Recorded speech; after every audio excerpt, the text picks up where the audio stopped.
Welcome back to Reading Bear. Today, we will take a look at some new revenge stories. And if you enjoyed my content, please don't forget to subscribe to my channel and post some bear emojis in the comments. Let's go! The first one is titled, Try to Steal My Fiancé? Lose Some Business. Many years ago I was engaged to my now wife. Let's call my wife Anne. Her then ex-boyfriend was, and remains to my knowledge, a big jerk. I'm not sure why she dated him. Let's call him John. I knew that they previously dated, and didn't care. We all have pasts, including me. Anne and I clicked right away and we both knew we were the ones for each other. Anne and I are on a weekend getaway with friends at the beach. We go out to a local bar, there aren't many in this area, and we see John. A story within a story. 2 for the price of none. It wasn't an absolute surprise that John was there because John was now dating one of my exes, we'll call her Melissa. I know, small world. Melissa had previously introduced me to this beach and it was a fun place. Melissa is the one ex that I despise. I'm perfectly fine to see or chat with any of my other exes except Melissa, and I wish all of them well except her. After I broke up with Melissa for various reasons, I subsequently find out that she was cheating on me, quite publicly, with at least one other guy, on multiple occasions, including when we went away to that same beach. Cue a hot, humid, beachy night. Lovers arm in arm. I tell Melissa that I'll wait in line for us, you sit and I'll call you when I'm near the front. Melissa thanks me by publicly sucking the face of a guy 200 feet away around the corner, unbeknownst to me at the time. After we broke up, Melissa's friends told me that story and other similar gems that made me feel quite embarrassed for being so oblivious. Anyway, back to the main story.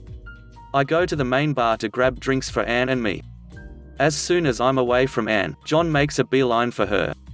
He tells Anne that they should leave the bar together and pick up where they once used to be. Anne says no, and on top of that she's engaged. John doesn't care. Anne reminds John that he is on a weekend getaway in a rented house, hotel, with his girlfriend. John offers to dump Melissa. Anne declines and tells me this about 5 minutes after it happens. She asks me not to make a scene. Being that I certainly got the better of the two women in this situation, I figure the most appropriate response is to allow John to spend time with Melissa. Let them make each other miserable. Fast forward a few years. Anne and I are still married. John and Melissa are married too. They deserve each other. I have a new client that needs to hire a service provider for millions of dollars. The client has narrowed it down to 2 options. One of them is a massive company, but the contact name is John's name and I confirm with Anne that this is indeed John. I tell my client the story about John and say that you can hire John, I'll be professional, but you need to watch your back with him. I say alternatively we can still use the service provider and ask for John not to be involved and get someone else to be the point person. My client is more aghast at the story than I ever was. He's very traditional, old school. He says he absolutely won't work with John or his company, and hires the other provider, which is fine by me, and they both do the same job and cost the same, so it's really a matter of comfort level with the day-to-day folks. I'm not sure if my client told John why. I told my client that he was absolutely free to explain why and I hoped he did, although I doubt my client would do that.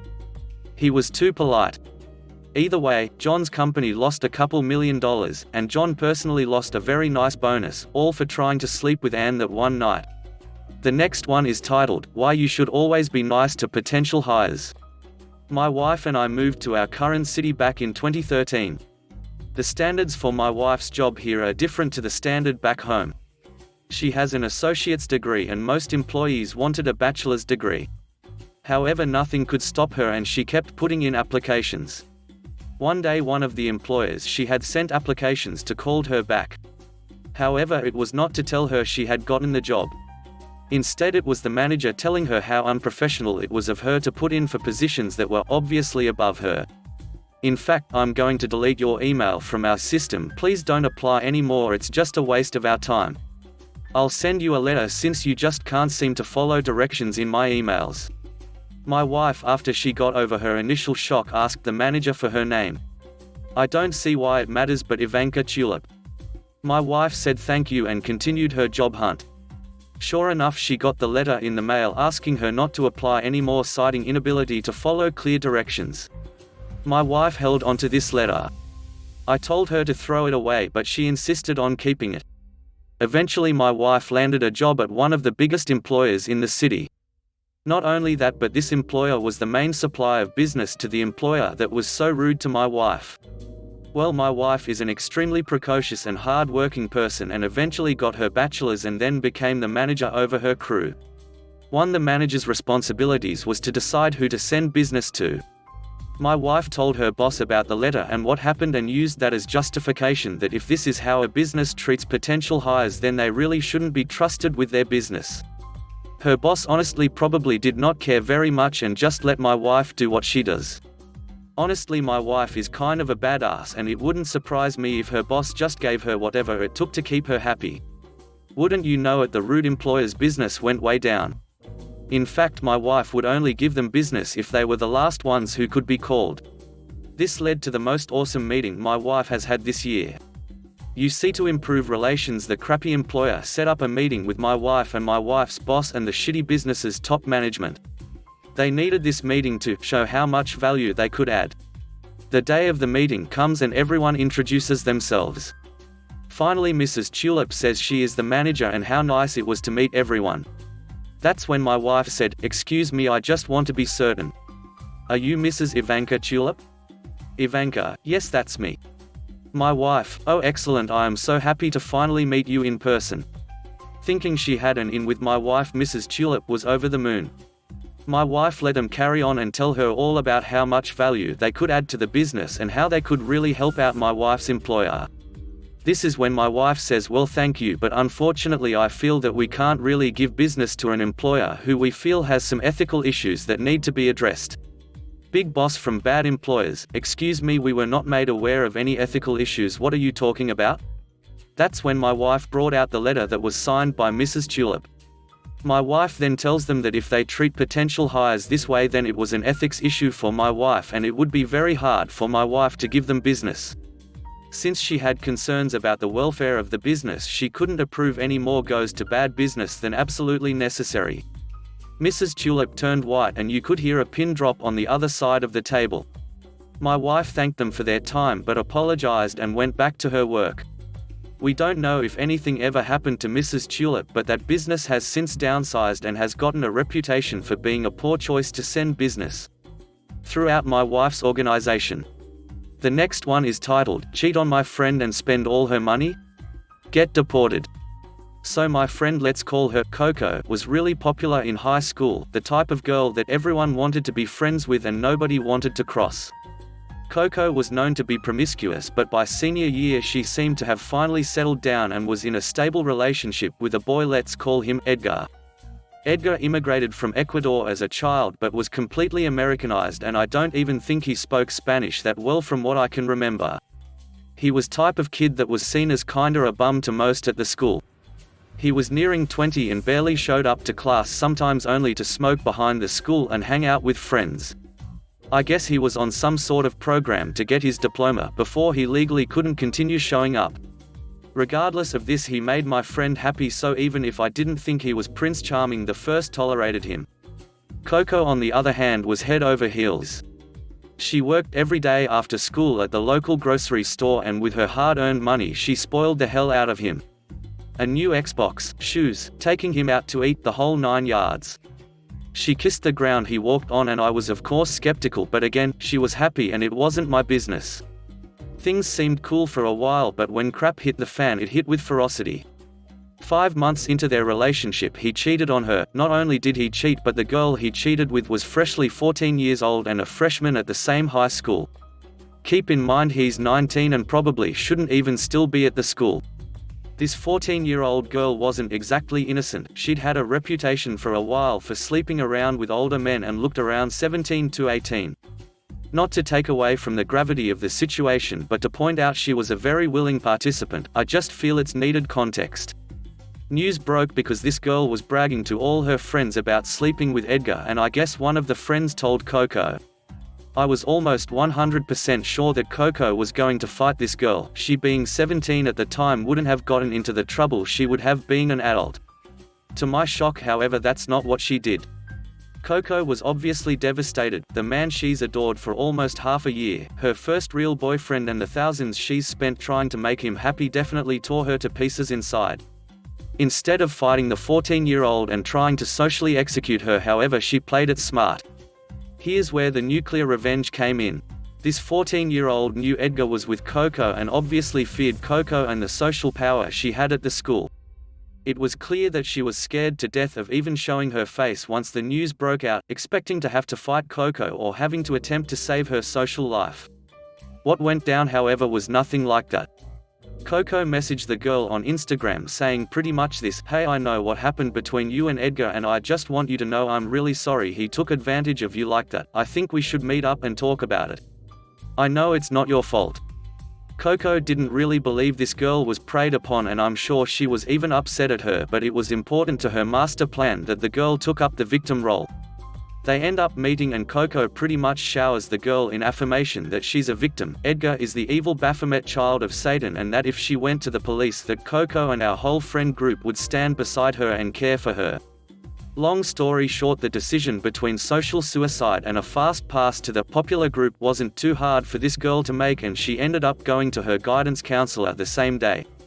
The guidance counselor listened to what happened and promptly calls police, who pull Edgar out of class and have him handcuffed outside in a public spectacle. When the ugly truth comes to light, it's worse than anyone could have imagined it. Not only did Edgar and this 14-year-old get it on, they did it in the school bathroom. His mugshot was plastered on the news and everyone was talking about it. After multiple hours of Coco gaslighting this girl and telling her all the right things to say to the police, he was charged.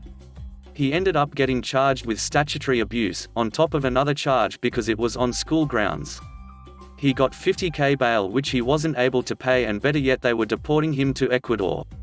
The place where he had no remaining family, barely spoke the language, and that's only after he served his 5-year sentence in the United States. Throughout the entire trial, Coco pretty much coached the 14-year-old, telling her to say she was scared and felt pressured to do it, when in reality it was all on her own accord and nothing new to her.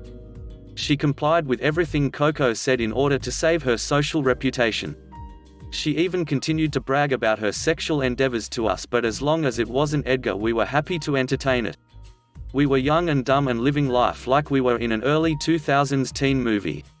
Looking back, I can tell the girl definitely had some issues with male attention. Regardless, for the rest of our senior year, Coco let the girl tag along with us and treated her really well, even bringing her to senior prom in a loophole for the LGBT students. 3 years later, the girl is seemingly doing great. I see her on social media from time to time, and she's enrolled in college for the fall semester. Coco has a new boyfriend she's been living with for over a year now, and Edgar is still in prison awaiting his deportation. Looking back, I realize how messed up the whole situation was. The 14-year-old definitely had some problems in her life, and Coco was definitely manipulative. Sometimes I even feel bad for Edgar, but at the end of the day, she was still 14, so even if she was totally down with it, it's still illegal. I don't think either side was exactly doing the right thing. It's not like Coco actually cared about the 14-year-old like she pretended she did. At least the girl had a nice time for the rest of high school. Coco just wanted to scorn Edgar, and scorn him she did. The next one is titled, "Dumping Your Trash in the Ground?" You look thirsty. So I'm in the drive-thru at my favorite fast food joint, getting some fried goodness after a night out. Long line, but that's cool because I'm just chilling. Dude in front of me in a lifted truck drops his CIG butts an empty pack on the ground. What the heck? My town isn't your trash can. I get out, pick it up, and toss it into the bed of his truck, and give him a cheeky thumbs up. He pulls up, gets his beef and cheddars. Then he gets out, climbs into the bed of his truck, then throws it back on the ground towards me and gives me a double single finger salute. I get my food, and see he is waiting for me by the road with his window down. I throw my whole freaking 32 ounces Coke into his open window from my car in a shot that would have made Kobe proud. I let it rip and peeled out of the parking lot with him chasing me down the highway. I put the hammer down and took off in my little coupe and left him in the dust. I got home after making sure he wasn't still tailing me, and had the most satisfying glass of sink tap water I've ever had in my life. My snack is cold, but my revenge was swift and nuclear, but oh so sweet. The last one is titled, Be a Racist and Lie on Your Neighbors? Welcome to Eviction, Population U. I used to work in the private security field. Not mall cops, but highly trained and skilled and armed security. We worked residential buildings and complexes that were very high-end, like $200,000 cars in the parking garages high-end. Now places like this are Karen Central. Imagine apartments full of Karens and entitled teenagers. Now the company owner was awesome. A cop as his regular job, he understood what we faced. His advice was to be nice but put the hammer down if you have to and don't take their crap. Also that if we didn't get 2 complaints a month about us for worthless crap that weren't engaging the residents enough. So, this is important to the revenge. Each supervisor had 10 to 15 properties under their control. Regular officers patrolled them, but we were in charge of helping with evictions, attending town halls on security issues, deciding how an officer patrols or updating what areas are being a problem or needing checked. I had 12. Now in this one apartment complex we had a couple always calling us. We have an emergency line open from 6 p.m. to 6 a.m. When we get there they cry about their upstairs neighbor. It was a list of things they just changed. Stomping, music, talking, cooking smells, their dog going number 1 on the balcony and it dripping onto theirs. Valid complaints, if we found evidence and we never did. When they seen we were starting to question if they were real they changed tactics and went racist. The couple above them were a sweet and wonderful middle-aged Asian couple. Husband was an immigrant, but the wife was a born and raised American. These racist creators had only talked to the husband so they assumed, as all racists do, that they were both immigrants.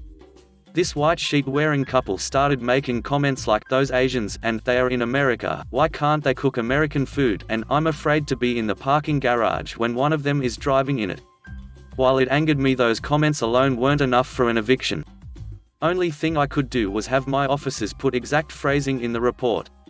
I did ask the property manager about the comments and she said if they didn't say them to the residents and the residents didn't complain there wasn't much she could do. So I tried to think of some way to get them evicted. Not only were they lying to get a couple evicted, but were calling in false things and wasting the officers' time to respond.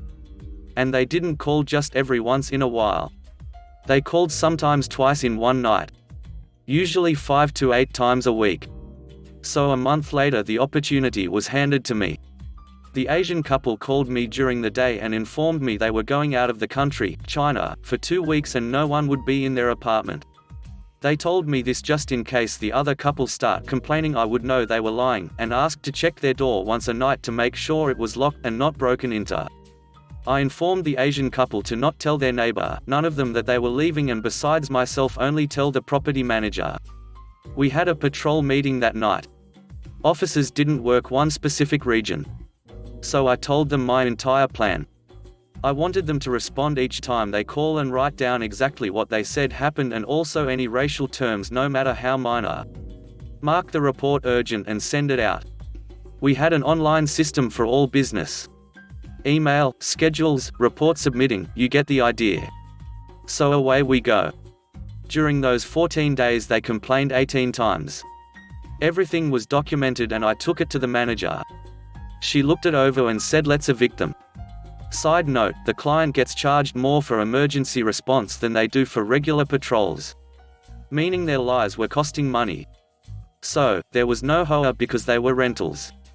In this situation myself, the property manager and the tenants sit down at a table. The charges for eviction or read. If the eviction of security related then I say what violations have been broken etc., not opinions, just facts based on the reports which the tenants get a copy of. Then the tenants have a right to speak and ask questions. The property manager then decides what happens next. Do they stay or do they go? So they were sent a formal letter stating they were facing eviction and had 10 days to set up a meeting. If not, the eviction will be processed. They set one up. I get there and the couple and the manager are already present. The wife immediately digs into me because I was armed. Uniforms for those situations are a dress shirt, slacks, tie and one weapon and one magazine. Thing PS like elections can be dangerous. I just politely informed her that it was my uniform and not her call to make. She tried to say she felt uncomfortable and wanted to reschedule, but the manager said this happens now or I will evict you. So they agreed to continue. Now for legal reasons these sessions were recorded by video, that way the tenant can't lie in eviction court or sue. In front of me were all 18 reports and went over each one. Time, date, who called, apartment number. I also read out each line telling them to tell me what they feel is false and what is true. The only thing they said the racial terms weren't true. At the end of each report I basically said the report is accurate in the fact that tenants in apartment XYZ were playing their music too loud, but you are claiming the comments about their race or false. I got a yes answer every time. About the 7th one I think the wife caught one. She starts complaining that I was dragging it out. I just smiled politely and reminded her that this was my time and she ample opportunity to object and ask me questions, but only after I was done. And then went through the rest and let them build a defense. Then after I was done getting the admit to lies, I informed them that tenants in said apartment were actually out of the country at the time of those 18 reports and that the tenants provided proof that they were gone, and my officers checked the apartment one time a night and confirmed that it was empty. Then I smiled pleasantly and ended my part, but the look on their face was a mix of anger and fear. They didn't have a defense. Basically saying myself and the manager were choosing immigrants over Americans. Oh, did I mention the manager is an immigrant? That went over like a hand grenade in a collection plate. Once they said that she stopped it and told them she was, that made matters worse because they said she was just taking up for her own kind. During this I'm calm and collected. Inside my mind I'm thinking, oh crap. After a few more racial remarks the manager just stopped them and said guilty, and she would process the eviction paperwork with the courts in the morning. Long story short, they were given 14 days, from what I heard the judge gave them 30 until they called him a racial name. I was able to call the nice Asian couple and let them know that it was over and they didn't have to worry because we would no longer respond to calls about their apartment for the next 14 days until eviction came through and the bad tenants left. But they were welcome to call anytime if they need help or have an issue. Security officers want to help so badly, but are limited by either laws, property management rule or both, so it is nice to do some good. Thanks for listening.